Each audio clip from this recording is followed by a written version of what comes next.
ini akan terjadi lagi banjir bah atau banjir besar yang tidak tahu entah ini air dari mana.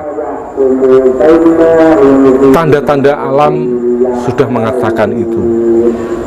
Saya tidak berani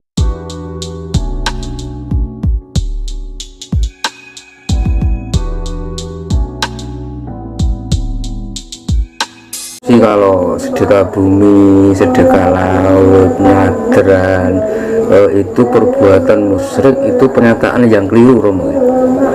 Saya tidak mengatakan itu pernyataan yang keliru, tapi saya menganggap mereka tidak tahu. Jadi karena mereka tidak melihat sisi budayanya, tidak melihat sisi baiknya, dia hanya mengukur di tanah sana tidak ada, karena itu memang bukan budaya Arab. Jadi segala sesuatu yang tidak ada di Arab dianggap musyrik, dianggap syirik. Sedangkan dari orang Jawa itu mempunyai keyakinan sendiri. Ayolah kita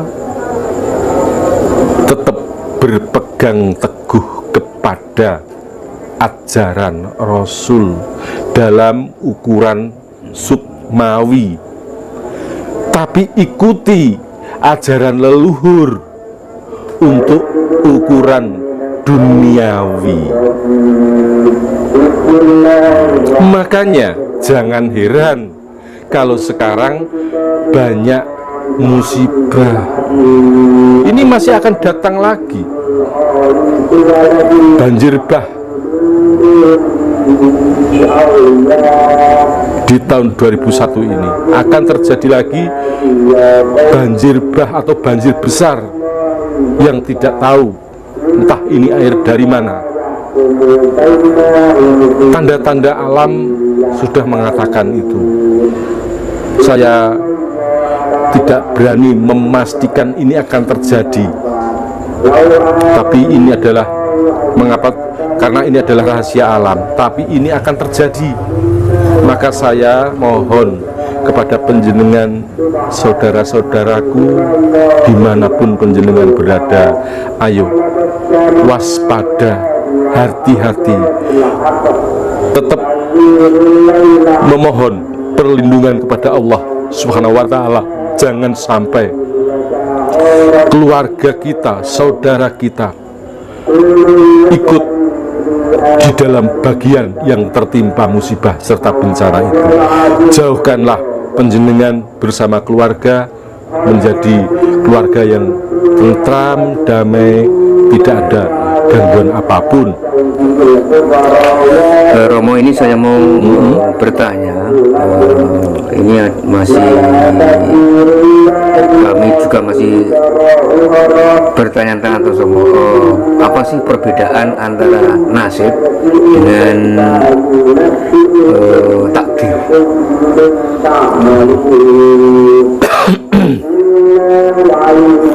Jika takdir itu adalah nas dari Allah SWT, sedangkan nasib itu bisa ditentukan manusia. Contohnya begini,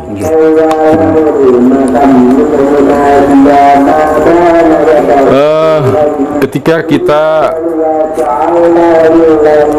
ditakdirkan oleh Allah untuk menjadi begini, maka dengan berbagai upaya pun, katakan umpamanya takdiri dadi wong sugih, malang migungot tetap dadi wong sugih, brewu. Nah, sedangkan kalau nasib ini untung-untungan, artinya begini, mendapatkan harta karena warisan. Nah, dia mau apa? Kalau dia mau mempertahankan nasibnya sebagai orang yang berpengaruh, orang yang bisa mengelola keuangan peninggalan orang tua tersebut, maka bisa jadi orang tersebut bertahan menjadi kaya. Tapi kalau dihambur-hamburkan tidak mau bekerja, ya sudah, habislah dia, menjadi kembali rakyat jelata. Nah, makanya ada kalimat merubah nasib. Nah, merubah nasib itu bisa diupayakan dengan catatan kemantapan dan dibekali dengan keimanan yang kuat. Tidak hanya sekedar merubah hanya dengan rencana tidak akan terjadi. Nasibku kok elek banget aku tak nyambut gawe ning gone Singapura, ya kan?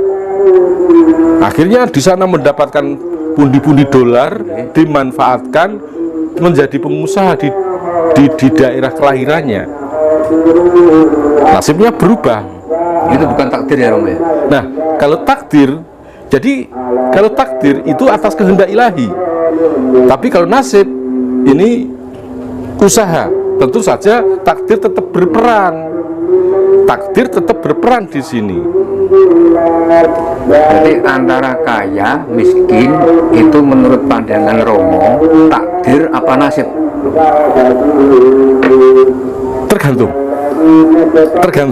Jadi bagaimana mensikapinya.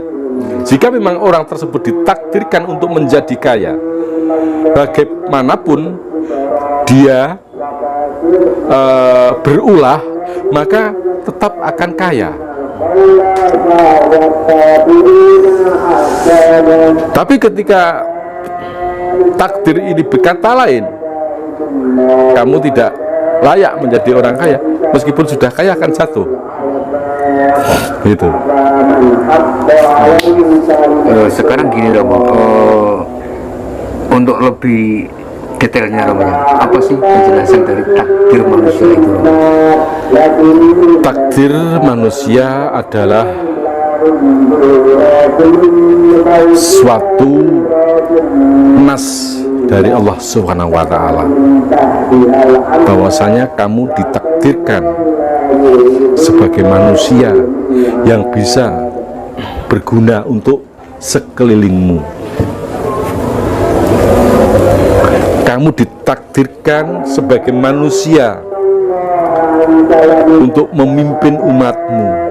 Kamu ditakdirkan sebagai manusia untuk menjadi pelengkap isi dunia. Nah, contoh gini,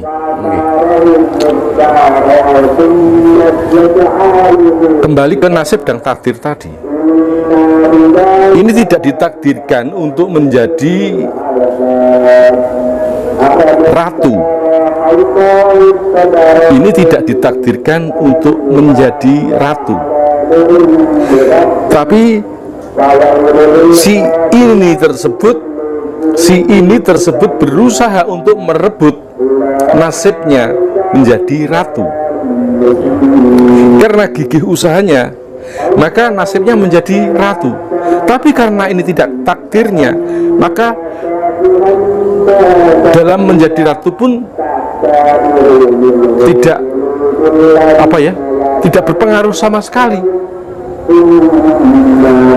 Tidak berpengaruh sama sekali. Hanya ratu-ratunan, orang diwedeni, malah digawe dolanan gitu. Apakah selama manusia itu hidup bisa enggak Romo untuk merubah takdir? Selagi manusia diberikan akal dan pikiran, ya ini semua tergantung dari peran akal dan pikiran serta kedekatan diri kepada Sang Khalik atau Sang Pencipta. Jika berusaha ingin mendapatkan apa yang diinginkan, setelah dapat ternyata dia lalai dengan janji setianya, ya Rob, berilah saya kekayaan, kecukupan, dan saya akan senantiasa mendekatkan dirimu. Allah tidak pernah meminta umatnya untuk mendekat, tapi umatnya sendiri yang punya janji. dan janji itu dia ingkari sendiri, maka tidak salah apabila akhirnya juga terjadilah apa kandas dalam sebuah cita-cita. Ini Romo ada pertanyaan, minta penjelasan manusia mulai lahir hingga mati seperti apa? Manusia lahir hingga mati seperti apa? Ini pertanyaan yang sebenarnya gampang tapi angel juga. Menungso lahir lan mati kaya apa? Ya manusia itu lahir dewasa lalu kemudian meninggal, itu mengikuti zamannya, seperti zamannya, tidak akan berubah dengan zamannya.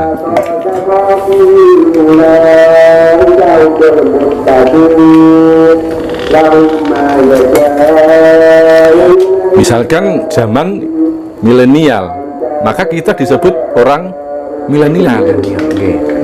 Itu. Jadi manusia lahir mati